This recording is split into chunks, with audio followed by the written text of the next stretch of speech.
আল্লাহ, রমজান পর্যন্ত আমাদের হায়াত বাড়িয়ে দাও। আল্লাহুম্মা বাল্লিগনা রমাদান। আল্লাহ, তুমি রমজান পর্যন্ত আমাদের পৌঁছে দাও। আল্লাহুম্মা বারিক লানা ফি রজব ওয়া শাবান ওয়া বাল্লিগনা রমাদান। আল্লাহ, রজব শাবানে বরকত দাও। আল্লাহ, রমজান পর্যন্ত তুমি আমাদেরকে পৌঁছে দাও। আওয়াজ করে পড়েন আমিন। মদিনার সমাজে, মদিনার সাহাবীদের মধ্যে সবচেয়ে গরীব সাহাবী ছিলেন সাইয়েদনা বেলাল রাদিয়াল্লাহু তাআলা আনহু। নিজের লজ্জাস্থান ঢাকার কাপড়টা ছাড়া তার কাছে দ্বিতীয় কোনো কাপড় ছিল না। সকালে যদি খাবার পেত, দুপুরে খাবার ছিল না, দুপুরে পেলে রাতের জন্য ছিল না, আজকে খাবার থাকলে কালকে নেই।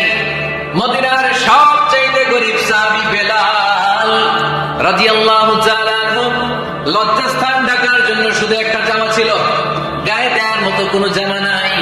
এই সাহাবীর মতো গরীব কোন সাহাবী মদিনার জমিনে নাই।